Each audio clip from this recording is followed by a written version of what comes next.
اون شب انگار همه چیز میخواست از نو نوشته بشه. اون شب همه توی مهمونی بودند. صدای خنده و موسیقی از سالن می اومد. بوی غذای گرون قیمت که از آشپزخونه می اومد و چراغ‌هایی که تا حیاط خونه روشن بودند. اما من پشت در با یک پوشه پر از مدارک ایستاده بودم. مدارکی که ثابت می کرد زندگی من، کار من، اعتماد من همه بازیچه شده. قلبم محکم می زد. انگار هر ضربش می خواست از قفسه سینم بیرون بزنه. دستم روی دستگیره بود ولی جرأت نداشتم فشار بدم. دلم می خواست چند لحظه بیشتر همون بیرون بایستم.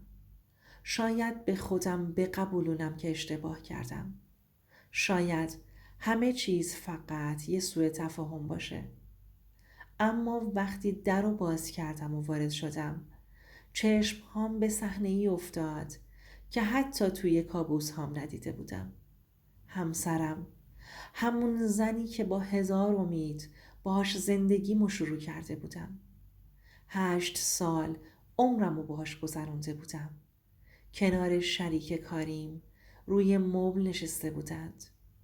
نه نگاهش به من بود، نه حتی یه ذره شرم تو چشماش. اون لحظه زمانی ایستاد، چون اینجا فقط یه خیانت ساده نبود. اینجا همه چیز من، کار من، زندگی و حتی اسمم در خطر بود. نفس هم تند تند شد. ولی بذارید برگردم به عقب، به روزایی که این ماجرا تازه داشت شروع می شد. اسمم کامرانه، پسر یک کارگر ساده که توی جنوب شهر بزرگ شدم. از همون بچگی یاد گرفتم اگه چیزی میخوام باید براش بجنگم. روزها درس میخوندم، شبها توی یک کارگاه نجاری کار میکردم. هر روز ساعت 5 صبح میرفتم سر کار و شب با لباسهای خاکی اره‌ای برمیگشتم. اما از همون بچگی فهمیده بودم تو این دنیا کسی مجانی چیزی بهت نمیده. دوران دبیرستان، وقتی همسنام بعد مدرسه میرفتم فوتبال یا میرفتن کافه، من مستقیم میرفتم کارگاه نجاری محله. یاد گرفتم چطور چوب رو لمس کنم، بفهمم کدومش برای مبل خوبه، کدومش برای کمد. سالها پس انداز کردم، سکه به سکه. حتی عیدها که همه برای خودشون لباس نو می خریدند، من پول عیدم رو می زاشتم کنار. بالاخره بعد 7 سال تونستم یک کارگاه کوچیک بزنم. با 1000 بدبختی سرمایه‌مو رو جمع کرده بودم. خلاصه کارگاه تولیدی لوازم چوبی زدم. فقط یه انبار 30 متری با 3 تا اره و 2 تا کارگر. ولی من برای مقصد، هدف جنگیده بودم. همون روزها بود که برای اولین بار فهمیدم موفقیت فقط با کار سخت نمیاد. باید آدمهای درست کنار هم باشند. اون روزا اینترنت تازه داشت بین مردم جا می افتاد و من فهمیدم که اگه بتونم محصولاتم رو آنلاین بفروشم میتونم چند برابر پیشرفت کنم. ولی پول و تجربه کافی نداشتم. اینجا بود که با مردی آشنا شدم که اسمش مهدی بود. ظاهرش مرتب، حرف زدنش نرم و یک لبخند مطمئن که از همون اول حس امنیت میداد. مهدی مردی بود که ادعا میکرد سالها توی بازار مبل کار کرده و مشتریهای بزرگ داره. از همون اول مثل برادر با هم رفتار کرد. اولش فقط چند سفارش کوچیک آورد، ولی کم کم دیدم کارگاه منو به مشتریهایی وصل میکنه که حتی اسمشون رو هم نشنیده بودم. بعد 6 ماه همکاری با مهدی به هم گفت کامران، کار رو بزرگتر کنیم. تو تولید رو بگیر و منم فروش رو. منم که اون روزا تشنه پیشرفت بودم قبول کردم. حتی قرارداد رسمی بستیم و حساب مشترک زدیم. مهدی مثل برادر شد، یا حداقل من اینطور فکر می کردم. 2 سال بعد با سحر آشنا شدم. دختری که با اولین نگاه حس کردم میتونه پناهگاهم باشه. دختری که فکر می کردم همه چیزم رو باهاش شریک میشم. از سختی ها گرفته تا خوشی ها. ساده، خنده‌رو و پر از انرژی. خلاصه ازدواج کردیم و زندگیمون رو توی یه آپارتمان کوچیک ولی پر از عشق شروع کردیم. سحر گاهی می اومد کارگاه و کمک می کرد. مهدی هم خیلی سریع باهاش صمیمی شد.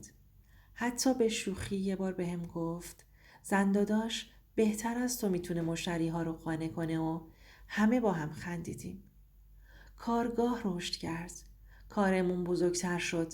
سفارش ها از شهرهای مختلف دیگه می رسید.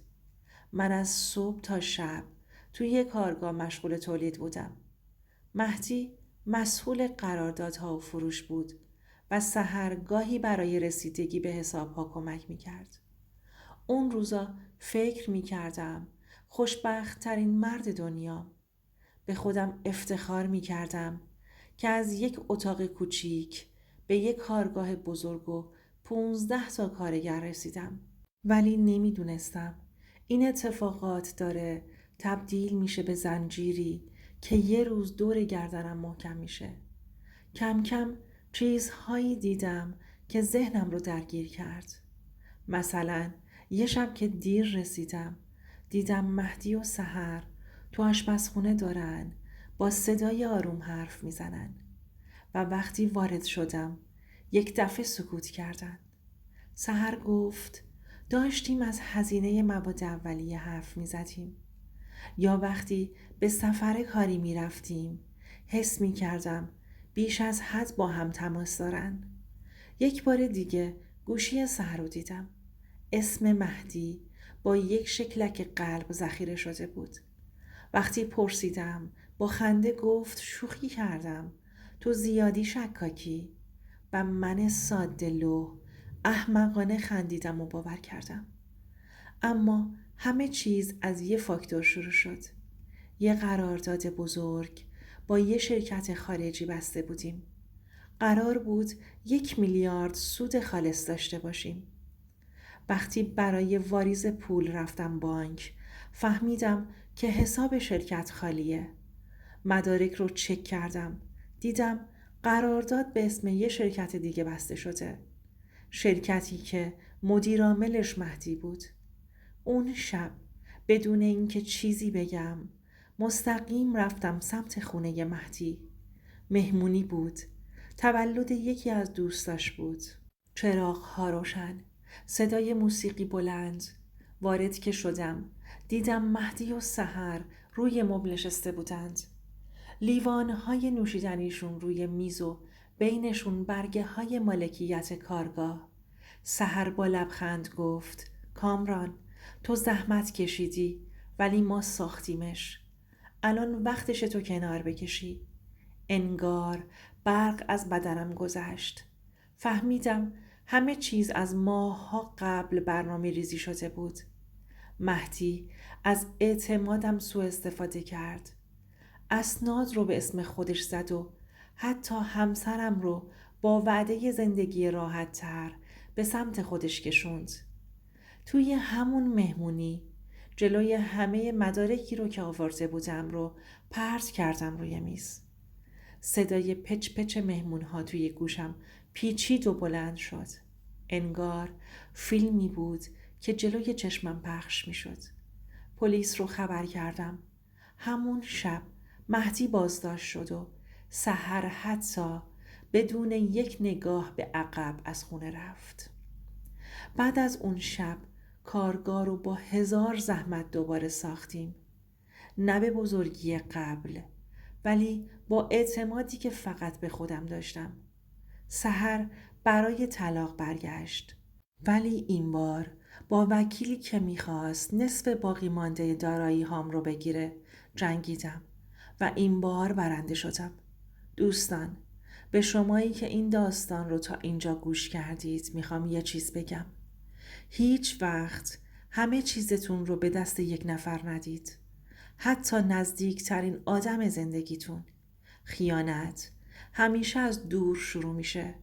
از یه شوخی ساده، از یه راز کوچیک، و وقتی میفهمید که خیلی دیر شده و یا دیگه اون آدمی نیستید که قبلش بودید. اگه صدای من رو میشنوید بدونید این فقط یه داستان نیست. این صدای همه اونایی که توی سکوت گریه کردند و کسی صداشون رو نشنید. برای شنیدن صدای این آدم ها سابسکرایب کن. اینجا جاییه که حقیقت رو میگیم، حتی اگه تلخ باشه.